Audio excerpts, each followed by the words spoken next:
All right, Leanna. But I'm really hungry, so please don't take too long. Daisy is also getting impatient, and she says she wants to eat soon too. Hey, I keep telling you this, but we're both working full time. Maybe you could make dinner sometimes, Jim? It'd be nice if you could share some of the household chores with me. But your cooking is much better than mine. You always make such delicious dishes for us. Your cooking is good too. You don't have to be a master chef to make something simple and tasty. Can't you at least make dinner when I'm going to be back late? We can take turns if you want. Oh, I get it. You're taking it out on me because you've had a bad day at work, huh? You're feeling stressed and frustrated, so you're picking on me. No, that's not it. I'm not picking on you. I'm just asking you to help me out a little. You say that, but I can tell. You only say these things when you're busy at work. When you have a lot of work to do, you get cranky and complain about everything. If you know I'm busy with work, then that's even more reason for you to cook. Whose fault do you think it is that I've had to work overtime for the last few days? Huh? Are you saying it's my fault? How is it my fault? It's because I'll be behind on this project from staying with your parents. 3 whole days, Jim. 3 days that I could have used to finish my work. But they keep pestering me to go see them. They want to talk about moving closer to us too, so don't make me the villain here. They're just lonely and they miss us. I told you that I'm against that, didn't I? Who was the one who asked them if we could stay a few days so we could talk about that? It was you, Jim. You were the one who invited them to stay with us. It was me. But we're married, so my parents are your family too. You could treat them better, couldn't you? I would if they treated me well back. You know that I'm not fond of your dad. He was always rude and intrusive to me. Don't you remember what happened when Daisy was a baby? Oh, when Dad saw you breastfeeding her? That was so long ago. You're holding such a grudge over it when he just saw you by accident. He didn't mean to do anything wrong. He was a stranger to me not that long before, and I only just had Daisy. She was so small and fragile back then. I think anyone would feel disgusted to be peeped on by their father-in-law in that situation. It was humiliating and violating. I won't ever forget it. You just felt that way because we'd only just got married. It's been 10 years since then. You should have gotten over it by now. He didn't mean to do it, so you should forgive him. How could I forgive him? I don't even want to go to their house anymore. I hate being there with them. But if we don't visit them, they'll just come over to ours more often. They'll keep calling and nagging us until we agree to see them. And it's your job to stop that, Jim. You need to set some boundaries with them and tell them no sometimes. Didn't I tell you there'd be no second chances? If your dad does anything like that again, I will leave their house immediately and never come back. I know, but I couldn't stop them this time. My parents want to spend some time with Daisy. They love her so much, and they want to bond with her more. I know they're good to Daisy because they adore her, but I don't want to live on the same street as them. That would be too much for me to handle. They might call me cold or ungrateful, but I just can't do it. You promised me this before we got married, remember? You said we'd live far away from them and have our own space. But I do think we'll be able to focus on work more if my parents live very close to us. We can get them to look after Daisy when we're busy, right? They can help around the house, too. They can cook and clean and do the laundry for us. We've been able to cope so far while we both worked. We don't need their help. And really, the housework would be fine if you actually helped me with it, right, Jim? You could do some of the cooking and cleaning and laundry yourself, instead of leaving it all to me. I guess. Fine. I'll try to help more around the house. Just try not to decline so forcefully to my parents when they ask us to move closer. They might get hurt or angry if you're too harsh with them. Then you should help me when we talk to them. You should support me and stand by me. So no agreeing to their plan. Got this? Fine. I get it. I'll stick with you on this.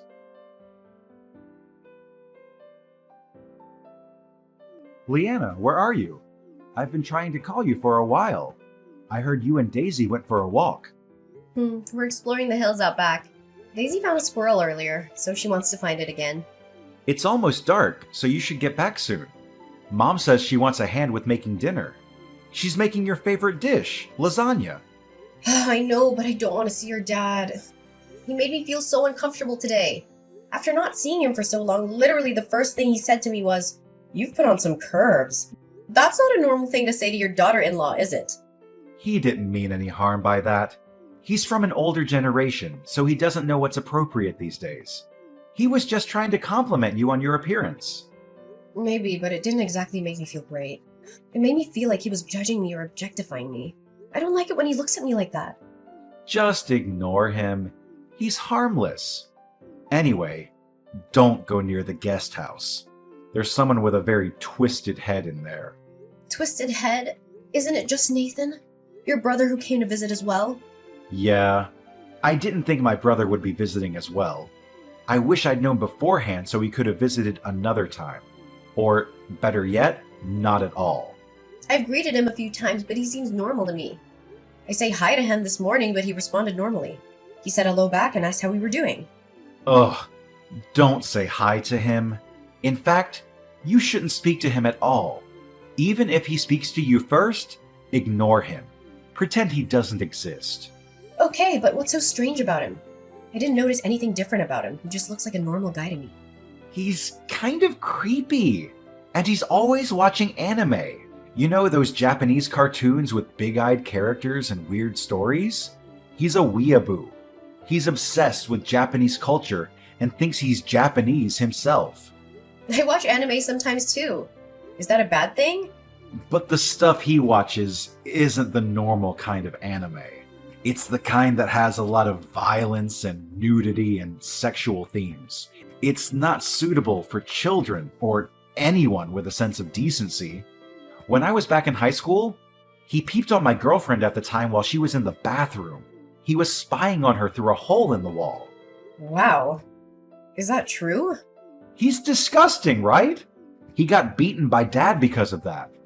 Dad was so angry that he almost kicked him out of the house. Anyway, don't go near the guest house anymore.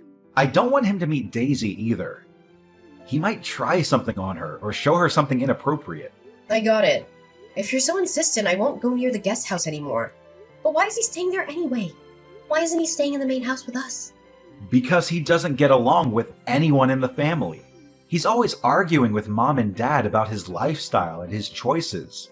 He doesn't have a job or a girlfriend or any friends at all. He just stays in his room all day and watches anime or plays video games or reads manga or whatever else he does. Isn't that a little harsh? Maybe he's just going through a rough patch in his life. No, he doesn't need anything from us. He's just a loser who can't grow up and face reality. He's always been like this since we were kids. He never had any ambition or motivation or talent for anything. Maybe he has some hidden talents that you don't know about. No, he doesn't have any talents at all. He's just a waste of space and a burden on our parents. Well, maybe you should try to be more understanding and compassionate towards him. No, I don't want to be anything towards him. I don't want to have anything to do with him at all. He's not my brother. He's just a stranger who happens to share some DNA with me. That's a very cold thing to say, Jim. He's still your brother no matter what. He's still part of your family. No, he's not. He's nothing to me. And he should be nothing to you too. So stay away from him and don't talk to him ever again. Okay, I won't talk to him anymore. Can we change the subject? Fine. Let's talk about something else.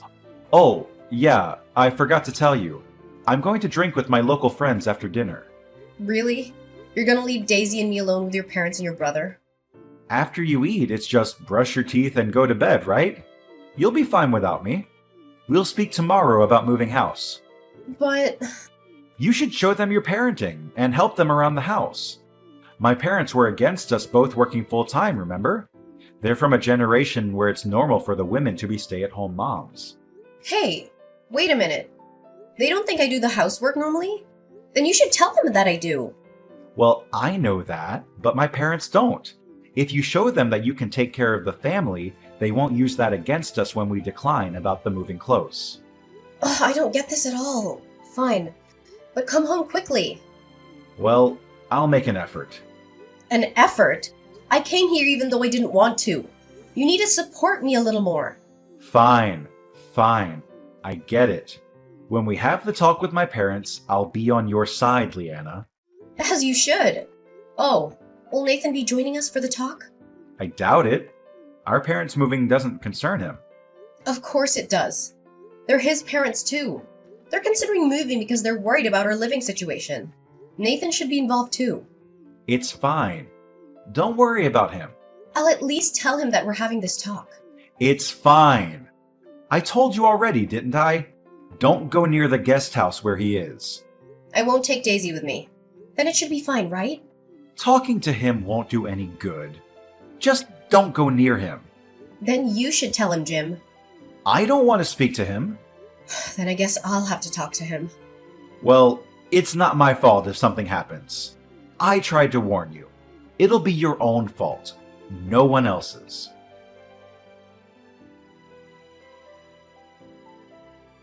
Hey, why did you leave the house? I'm hungover and I've got a splitting headache. I don't want to deal with this. I'm really not in the mood for this. That's my line, Jim. I called you so many times, but you didn't pick up. I was drinking with my friends. I couldn't help it. I bet you couldn't. You heard what happened yesterday, right? Yeah, Nathan went under Daisy's bed covers in the night. I told you that my brother was a pervert, didn't I? You still went to speak to him after I told you not to. This is your fault. What are you talking about? I'm telling you that this was caused by you speaking to Nathan. It's because you went into the guest house when there was no need. So he took that as an invitation. You can't just do whatever just because my parents aren't going to be living close. What? And you left, even before we had the talk with my parents. My parents say they're so disappointed in you. They said that they want a daughter-in-law who treats them well. I don't know if it's going to work between us like this. Right. I agree. Let's divorce. I can't do this with you anymore either, Jim. Getting divorced would be the best thing for both of us. No. I only said that half seriously. I didn't mean that I wanted to divorce you. I'm saying it completely seriously. Anyway, what? Nathan went under Daisy's bed covers? Is that what your parents told you? They did. That's wrong. Your dad was the one who went under Daisy's bed covers. Nathan actually tried to stop him. Your dad's face is swollen, right? Huh? Dad said he got hit when he tried to stop Nathan. I was watching the whole thing right next to them. When Daisy woke up screaming, your dad was right next to her. Daisy says Nathan tried to help her as well. We didn't just both imagine that. Oh, so it wasn't Nathan after all. You said that Nathan is a sick pervert. But not only is he normal, he's kind. He actually gave us a lift away from your parents' house. It's your dad who's sick in the head. Wow! What are you saying? Why is Dad sick? He snuck into Daisy's bed and even lied that it was Nathan who did it. If that isn't sick, I don't know what is. My dad's her grandfather, so it's okay. He just wanted a cuddle with his granddaughter after not seeing her for so long. He probably made it Nathan's fault because you guys noticed and he was just embarrassed. What, are you being serious right now? He snuck into the room where we were sleeping while you were gone. I was even sleeping beside her. Your dad is a filthy pervert. He's a twisted old geezer. What's your problem? Why are you insulting Dad? I'm not insulting him, just stating the truth. I shouldn't be asking you why you don't understand. Do you even realize what he did to your own daughter? Stop treating Dad as if he's a weirdo. You always twist everything he does to make him look bad. How self-centered are you to be so self-conscious about him seeing you breastfeeding Daisy? I see now. It's like Nathan said. What is? He said that even if I told you, you wouldn't believe me, Jim. You said that in the past, Nathan peeped on your girlfriend in the bathroom. But he denied it, right? Of course, anyone would deny it. They don't want to be treated like a criminal. He told me that was your dad, too. Nathan caught your dad as he was peeping on her. He said that he pinned the blame on Nathan. He was forced to become distant from the family because he found out your dad's secret. But he could just be making all of this up. There's no evidence. There is. There's footage of your dad sneaking into our room. Footage? Nathan went to your parents' house for a purpose. He thought that your dad would try to do something creepy, so he was trying to get some proof. Are you sure that's true? What's the point in me lying about this? Daisy even told me that when she was having a shower, your dad went into the bathroom to speak to her. It's very suspicious behavior. Why would he go to the bathroom and speak to her from behind the shower curtains? I can't help but wonder, what would have happened if she was getting changed? Hey, come on now. Stop thinking in that way. You're being dramatic. He's family. I feel sorry for Dad. What, you're gonna take your dad's side even after all of this? I'm not taking sides. I'm just doing what's right. Stop accusing him of doing strange things with his family. This is horrible. You're the one who's horrible, Jim. Daisy says she's creeped out by her granddad too. I don't need you if you're not gonna protect me and Daisy. I should have divorced you sooner if this was gonna happen. Just calm down, Leanna. What a joke it would be to divorce over something so small. It's no small thing, not for me or Daisy. And this isn't just about your dad. I'm getting sick of your behavior too, Jim. My behavior? I've been a good father, haven't I? Aren't you satisfied? You believe your father over me and our daughter? We both work full time, but you feel entitled to me doing all the housework. You show no concern for your daughter. You try to protect your parents over us after all we've been through. I've had enough. Enough of everything. What the hell? I wish I'd listened to my parents. Huh? Women with careers get full of themselves. It's exactly as they said. Just because you can make it on your own even if we divorce you, insult my parents. You won't quit your job, but you won't let my parents close by. You're selfish and always whining. I should have married a more obedient woman. Fine then. So we agree to a divorce? We'll be leaving the house immediately.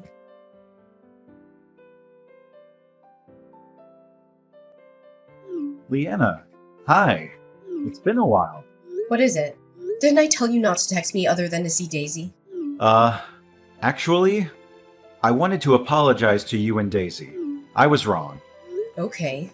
After we divorced, my parents moved in with me. They couldn't get hold of Nathan, so we were living normally until recently. But Dad got arrested! Oh, what for? You know the Johns next door? Dad was stealing laundry from their little girl. Really? Yeah, really. And when they searched his room, he had items of clothing from other women and girls, too. Right, so now you believe us? I'm sorry. I was so stupid. It seems like Mom knew from before about Dad's sick habit, but she ignored it. Now she's just holed herself up in her room. Please help me. I can't look after the two of us alone. And? I'm not your wife anymore. I'm begging you. The house is a mess, and the neighbors are looking at us coldly. I feel myself getting depressed as well. I'm sure it's tough for you, but this is what you wanted. You chose your parents over us. But I didn't think Dad was actually guilty. I understand wanting to believe your own father, but I told you so many times, didn't I? This could have gone differently if you'd listened to us back then. Leanna, let's fix this. I'll really make an effort. I'll protect you and Daisy from now on. I'll contribute to the housework too. I won't burden you with everything. I'll work hard. Jim. Let's sell this house and buy a bigger property to build the house on. We can't live here anymore. It'll work out as long as we're both working full time. We'll build a guest house for my parents. What, so your parents will live with us too? It's fine as long as we have separate living spaces, right? We'll just look after them sometimes. You don't get it at all. I'm tired of this. Divorcing you was the right decision after all. But they're family. We should take care of them, right? You're still saying that. What if your dad tries to do something to us again? I'll protect you both if that happens. It'll be too late after the fact. Anyway, what makes you think you could protect us next time when you couldn't before? I'm not living with your parents or you. Daisy and I will live with just the two of us. Leanna, didn't you love me? If there wasn't this problem with my parents, our marriage would have continued. I thought about that, but I think this would have happened between us eventually. I thought I should move on after considering that. But why? Why does this have to happen? Because I have no choice. You didn't stop your dad from peeping on my breastfeeding. You laughed as if it was normal when he snuck into Daisy's bed covers. You said it was normal because he's family, that we were being overly sensitive. I can't deal with your way of thinking. I just want you to support me. Please, help me. You asked for help when you didn't help us. How convenient. Of course I wouldn't live with those people. But I can't even move house like this. The house is a total mess. You said you'd contribute to the housework earlier, but maybe you should do that now. So stop relying on others. If you can't do it now, that wouldn't magically change if you moved in with us. No, I'll make an effort. Please come back because I'll help out. I'm begging you. I don't want to live with a criminal. Stop trying to drag me and Daisy into this. You said you wanted to marry a more obedient woman, didn't you? I'll never forget that. I will never choose to be with your family again. Ever since we divorced, Jim kept trying to contact me. He seemed to be having a hard time coping with the situation. He even showed up in front of my workplace once, hoping to talk to me. I was scared and annoyed by his behavior, so I reported him to the police. They issued a restraining order against Jim, and he finally stopped bothering me. I guess he realized that he had no chance of getting me back. I heard that his dad got into trouble again for stealing laundry from other women and girls. He was arrested for the second time, and Jim had to deal with his dad's legal issues and pay compensation to the victims. I felt sorry for him, but I also felt relieved that I didn't have to live with such a creepy person. Jim chose his parents over us, so I hope he takes good care of them. As for me and Daisy, we moved away and started a new life. We met a wonderful man named Nate, who loves us and treats us well. Daisy also became close to Nathan, Jim's brother who saved her from their dad's clutches. She sometimes borrows my phone to text him about anime, which they both enjoy watching. I don't really understand their conversations, but I'm glad they have fun talking to each other. Nathan is such a great uncle to Daisy, and I appreciate his kindness. I'll make sure that Daisy is happy and safe with me and Nate.